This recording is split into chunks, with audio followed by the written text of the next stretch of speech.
Welcome back to the Place of Business. I am your host, Kevin Price, talking to you about you and your business. Going to spend some time with Brandon Cline, and he recently wrote an article for the national news website, USDailyReview.com, on the market price of bad behavior, and you can see it today over there at USDailyReview.com. Brandon, welcome to the program. Tell us a little bit about yourself before we get started on the article. I'm a professor at Mississippi State University. Been here 4 years. Most of my research looks at egregious made by top executives and also studies evidence of insider trading and executive compensation issues. Very good. Tell us about the article. Well, in this paper, the agency costs of managerial indiscretion, we examined the executives that are accused of indiscretions in their personal lives unrelated to the operations of their business.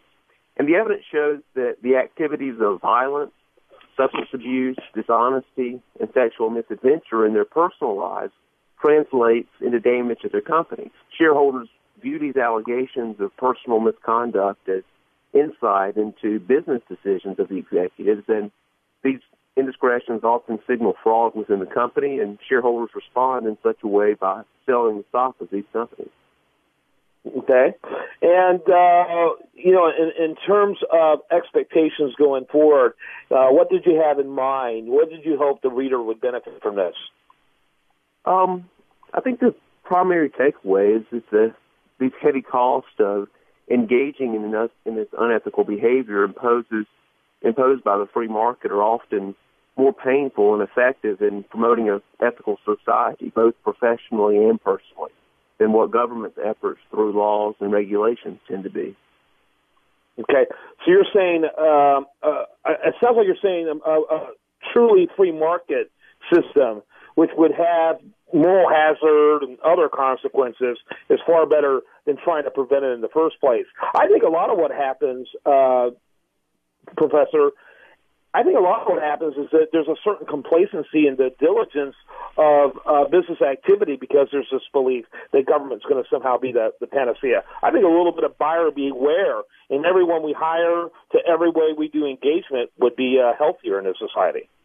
I completely agree. And no doubt we'll always see instances of indiscretions, but the evidence suggests that the private market does just that. It does provide discipline on individual behavior, and it limits the amount of unethical and fraudulent activity. And the high price that the market places on bad behavior does, at the very least, serve as a strong deterrent for executives, and I think that's one more reason to celebrate the free market.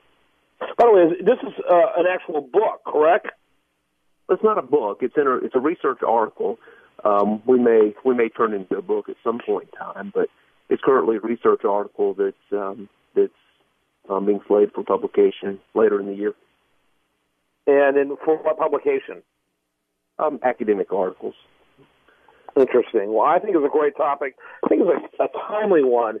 And I think it's, for some reason it's a hard sell. I guess we live in a culture that now depends so much on government that this idea of individual responsibility just seems very passé, doesn't it?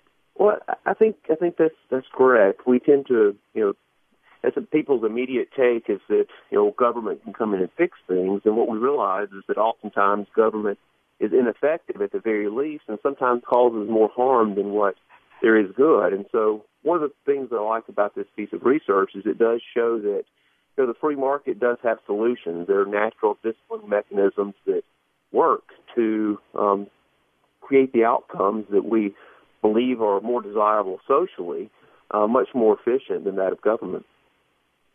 I notice from your credentials over there at the Mississippi State University website, your background, your PhD is in finance. I kind of assumed it was in economics, but obviously there's a lot of economics in that.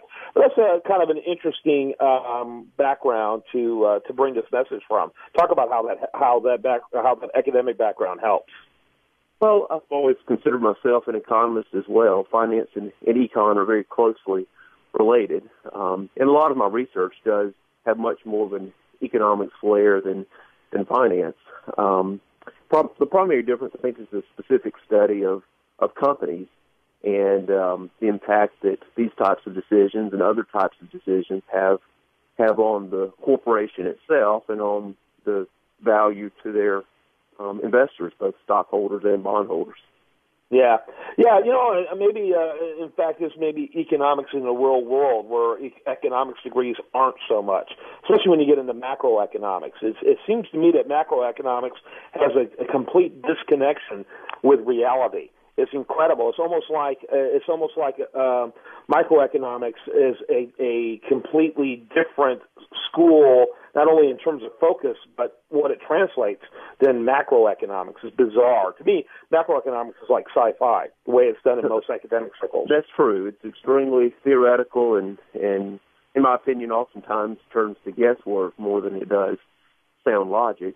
Finance is more of an applied economics. Micro theory, the microeconomics would, it comes a lot from that, but it's much more of applied science, I would suppose. Well, I've read the article. I love the article. I appreciate you giving your thoughts to us about it. Well, thank you, Kevin. I appreciate you having me on. You bet. And I hope it does translate into a book, because we need a lot more individual accountability and a lot less of this transferring our lives to the government to be our nanny. Brandon Cline, he's a professor at Mississippi State University, and he is a Bancorp Self Professor of Finance. And a great article that you can find right now at usdailyreview.com, The Market Price of Bad Behavior. More after this on The Price of Business.